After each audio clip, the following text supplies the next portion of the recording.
Good afternoon. It has been some time since the last COVID-related public service announcement.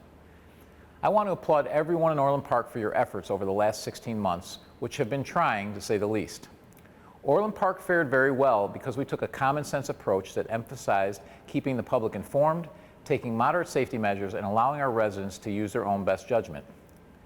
Last week, we were informed by District 135 that all of our summer camp participants would be required to wear masks while in District 135 buildings. I made the decision, with the support of the Board of Trustees, to move our summer camp activities to the Village of Orland Park Cultural Center and allow parents to make the decisions for their children. Apparently, District 135's requirement is due to the most recent mandates from the Illinois Department of Public Health, IDPH, and the Illinois State Board of Education, ISB. While investigating, I was also made aware of our local school regulations regarding both masks and vaccines, which are concerning. In my opinion, we should be letting parents make these choices and not singling out our children. Here are several reasons why. First, other states and the Village of Orland Park have shown that a common sense approach works. Case rates across states have not been correlated to opening decisions. This is also true of states with schools that were open the longest. The Village of Orland Park allowed businesses to open, sports tournaments to resume, concerts and events to take place, and as you can see, our mortality rate per capita is lower than the state and county. Over 95% of Orland Park's deaths with COVID remain connected to nursing homes, 86% of which were over the age of 70, with nobody under 50 dying from COVID. Second, IDPH and ISB have horrible track records and continue with policies that are illogical. For example, remember when you weren't allowed to play golf or go to the park? Outdoor activities we always knew were safe? Remember when thousands of people could pack into Walmart, Costco, Target, etc., while you couldn't go to locally owned small businesses because apparently COVID lurked in small businesses but not big box stores? Remember when you could drive to a boat ramp with your entire family but only 2 of you were allowed to get on the boat? Remember when 10 people could meet safely as a group inside, as long as you didn't eat or drink and it wasn't in a restaurant? This is just a sampling of the illogical policies from state government, policies that many other mayors joined me in pointing to as unscientific at the time. Also, according to IDPH, kids don't need to be masked to be in Guaranteed Rate Field or Wrigley Field. Kids are not required to wear a mask to go to a concert at the United Center. However, IDPH is saying that kids need to remain masked in school if they are unvaccinated, even though children under 12 cannot receive vaccines. Additionally, the FDA has added a warning about the risk of myocarditis and pericarditis from taking the vaccine, primarily due to side effects experienced by adolescent boys and young men. The CDC still recommends vaccinating children over 12. With all this conflicting information, it appears that we are going to require kids to wear masks if they are unvaccinated and play sports. When will this madness end? Let's let parents consult with their doctors and make the decision that they deem best for their children. Let's look at some other data. How is it that private schools were able to be in person all year? Nearby public schools were also in person. North Palos 117 opened 3 days late and were in person all year. Students 5th grade and under were 100% in person.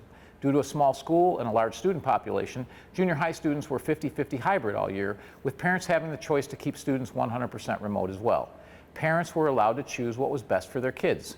If our nearby schools were able to do this, why can't we? All teachers have had the opportunity to be vaccinated. Orland Park residents are well ahead of the state and county with regard to COVID vaccinations. In fact, in Orland Park, 70.8% of those 18 and older have been fully vaccinated and 82.6% have had at least 1 dose of the vaccine. Our parents and local school board has the ability to make decisions based on local data like this, rather than following generic state guidance based on statewide data. It is true that immunizations are required for children to attend school for diseases such as diphtheria, tetanus, measles, mumps, pertussis, polio, chickenpox, rubella, and meningitis. These diseases are more contagious and/or more lethal and/or debilitating to children. Additionally, these vaccines were fully tested before being made available, much less mandatory. It should also be noted that there are medical and religious exemptions for all these vaccinations. While all agencies are careful to say the vaccine is not mandatory for children, policies that single them out, like masking for sports or quarantine for 2 weeks at home, are de facto efforts to shame children and parents into an emergency use vaccination.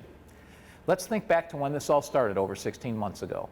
At that time, we had little to no information and few cases in the state or nation. Making decisions without information was obviously very difficult.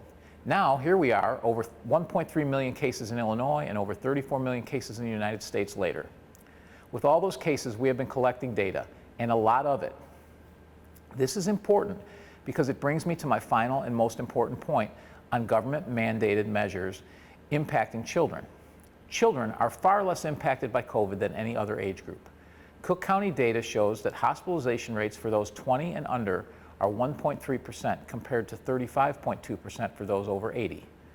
Illinois data shows that the mortality rate for those under 20 is 0.008% compared to 19.9% for those over 80. In fact, COVID is less deadly for children than the flu. Since the beginning of this crisis, 324 children 17 and under have died with COVID in those 17 months in the United States. This compares to 477 in the 2018 to 2019 flu season. The last pandemic was H1N1 in 2009 and 2010. In this pandemic, it is estimated that H1N1 caused 890 to 1,840 deaths in children 17 and under in the United States. The seasonal flu, and particularly the H1N1 flu, were more deadly for children, yet we never enacted masking and vaccination policies for these diseases.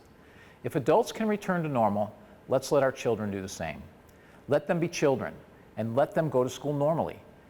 It is time to stop putting controls and government mandates on our children and let parents, with the help of their family doctors and the public information that is widely available, decide what is best for their children.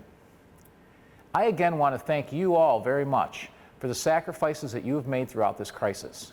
I hope you all come out and enjoy our July 4th activities, which will be held normally here in Orland Park for adults and children alike, beginning with the Liberty Fun Run and Walk on July 2nd and culminating with our July 4th fireworks. Thank you.